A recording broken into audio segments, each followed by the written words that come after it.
Assalamualaikum warahmatullahi wabarakatuh. Hai teman-teman, kembali lagi bersama kami di channel ini. Di video kali ini kami akan membahas tentang filsafat keilmuan Yunani kuno. Kita akan kembali menelusuri bagaimana pemikiran-pemikiran para filsafat terkenal seperti Socrates, Plato, dan juga Aristoteles. Mungkin kawan-kawan sudah penasaran bagaimana itu filsafat keilmuan Yunani kuno itu.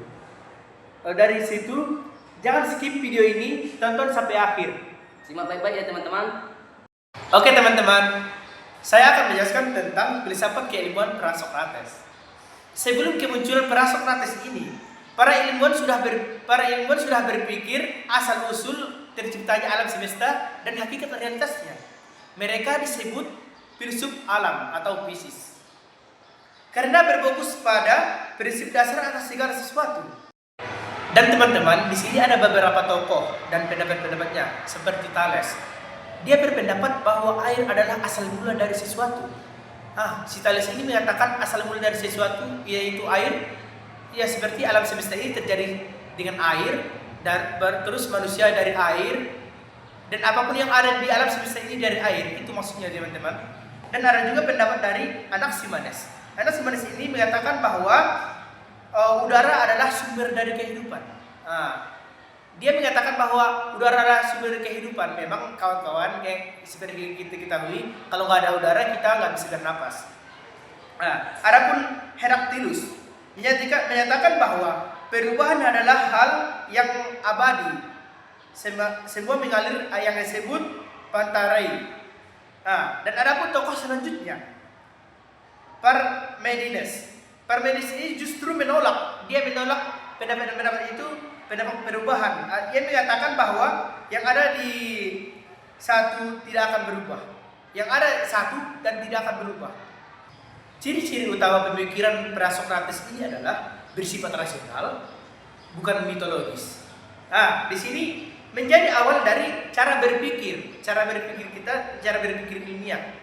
Karena mencoba menjelaskan alam dengan akal dan logika, bukan kepercayaan. Adapun yang kedua guys, itu idealisme Plato. Masuk kita ke pembahasan Plato ya. Masuk ke zaman Plato, murid dari Socrates.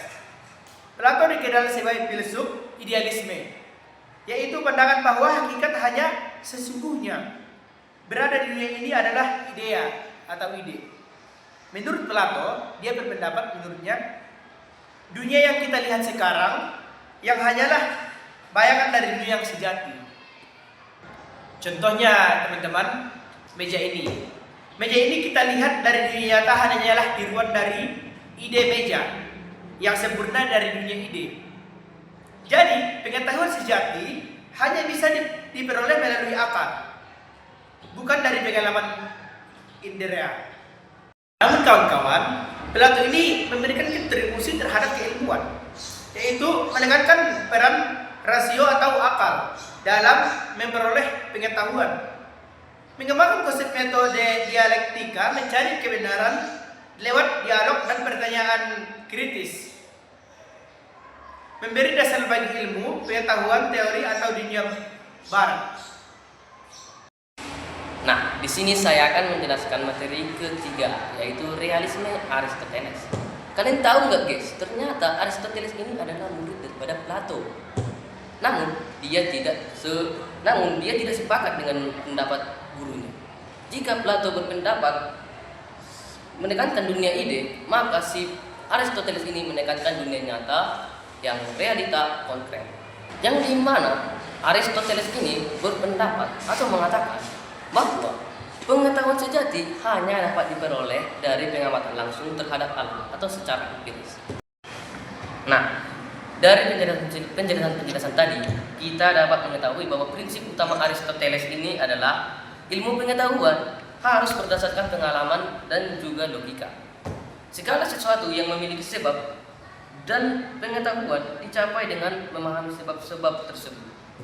Setelah memahami sebab-sebab tersebut, maka kita akan bisa menyusun cabang-cabang ilmu pengetahuan seperti biologi, kimia, logika, etika, dan juga metafisika.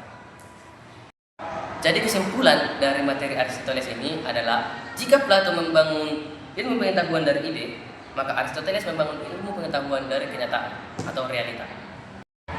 Kesimpulan dari materi kami adalah bahwa dari para filsuf Yunani kuno inilah lahir cara berpikir kritis, rasional, dan juga ilmiah yang menjadi fondasi bagi seluruh perkembangan ilmu pengetahuan modern.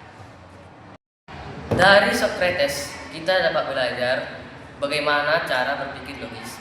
Dari Plato kita dapat belajar betapa pentingnya ide dan akal, dan dari Aristoteles kita bisa belajar betapa pentingnya klasifikasi, observasi, dan pengalaman. Nah, cukup sekian video dari kami.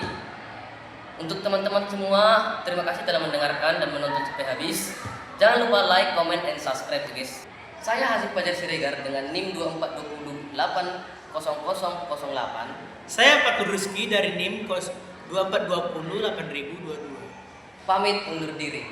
Wassalamualaikum Warahmatullahi wabarakatuh. Salam sejahtera.